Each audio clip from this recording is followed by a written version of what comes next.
రాష్ట్రంలో ఇవాళ ఏం చూస్తున్నాం రోజు, ఏం వింటున్నాం రోజు, ఒకసారి ఆలోచన చేసుకోవాలన్నాం. ప్రతిరోజు పేపర్లో చూస్తే మీకు ఏం కనబడుతుంది,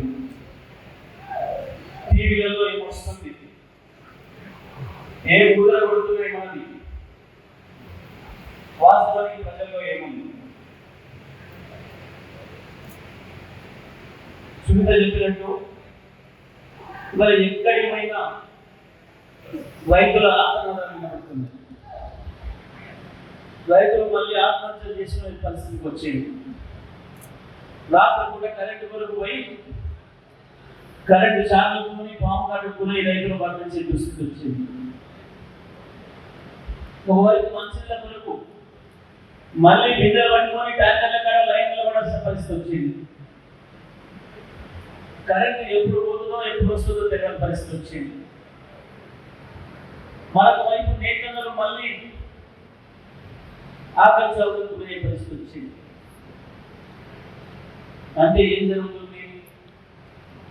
100 రోజుల్లోనే తెలంగాణ తిరగబడింది, మళ్ళీ 2014 ముందు పరిస్థితి వచ్చింది. కనీసం నాడు ఇది మీడియాలో కనపడేది, జరుగుతున్న ఆత్మహత్య కనపడేది, ఎండిపోతున్న పొలాలు కనపడేది, రైతుల ఆందోళనలు వినపడేది. కానీ 4 నెలలుగా ఆ పరిస్థితి లేదు. ఇప్పుడు ఇక్కడ ఏం వినపడుతుంది? రోజు పొద్దున లేస్తే పేపర్లో చూస్తే కేసులు కేసులు కేసులు. 125 రోజులైంది ఇప్పటికి కొత్త ఈ ప్రభుత్వం వచ్చి. ఒక్కరోజు అంటే ఒక్కరోజు ప్రజలకు సంబంధించిన ఒక మంచి మాట కానీ, రైతులకు, గిరిజనులకు, దళితులకు, మైనారిటీలకు, 15 వర్షాలకు ఏదైనా ఒక శుభవార్త కానీ, ప్రభుత్వ పథకం కానీ ఒక్కటి చూసిన వాళ్ళు లేదు. రైతుల బాధలు, ప్రజల బాధలు ఇవాళ మీడియాలో కనబడతాయి. 125 రోజులుగా ఒక మాయాజాలం నడుస్తుంది, ఒక డిటెక్టివ్ నవల. రోజు ఎక్కడో చోట కూర్చొని స్క్రిప్ట్ రాయడం, ఏ పత్రికా దగ్గరలో కూర్చొని రాయడం, దాన్ని అంతా మీడియాకు పంపడం. ఏమి ఉండదు చివరికి. మొదలు 15 రోజులు కాళేశ్వరం మీద నడిపాడు. ఏదో కాళేశ్వరం మీద కేసు అవుతుంది, ఏమో అవుతుంది, అక్కడేం లేదు, కాళేశ్వరం అనేది లేనే లేదు, 1,00,000 కోట్లు పోయినాయి, కాళేశ్వరం కనబడతలేదు అని మాట్లాడాను. దాని మీద కేసులు అయితే ఎవరెవరో జైలు పోతాయని మాట్లాడాను. ఆ తర్వాత కొద్ది రోజులు కరెంట్ ఏమో మాయ జరిగింది.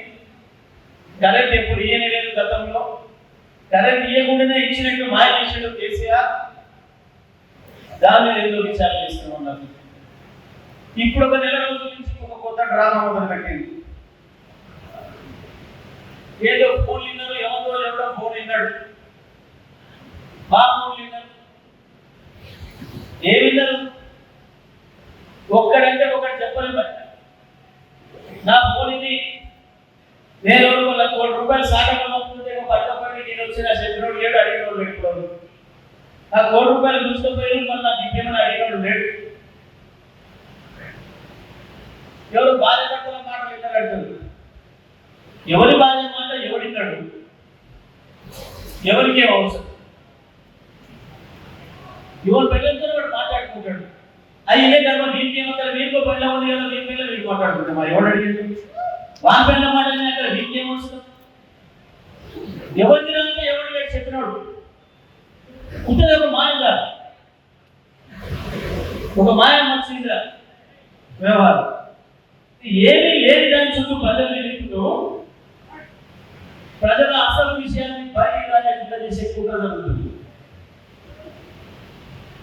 కాంగ్రెస్ పార్టీ ప్రభుత్వం, ఇంకొక వైపు బీజేపీ కేంద్ర ప్రభుత్వం, ఇవి 4 కలిసే నాటకాలు ఆడుతున్నాయి. బీజేపీ కేంద్ర ప్రభుత్వం, కాంగ్రెస్ పార్టీ రాష్ట్ర ప్రభుత్వం నాలుగు కలిసి నాటకాలు ఆడుతున్నాయి. కేసీఆర్ లేకుండా చేయాలి. ముందు కేసీఆర్ కథ చేద్దాం, ఆ తర్వాత మనందరం పంచుకుందాం. ఇది ఇవాళ వీళ్ళ నాటకం. ఎందుకురా, ఎందుకు చేనేత కార్మికుల బాధని చెప్పరు? ఎందుకు 200 మంది రైతులు చచ్చిపోయారు రా మీ దరిద్రపు 100 రోజుల పరిపాలనలో అని చెప్తే ఎందుకు మాట్లాడరు దాని మీద?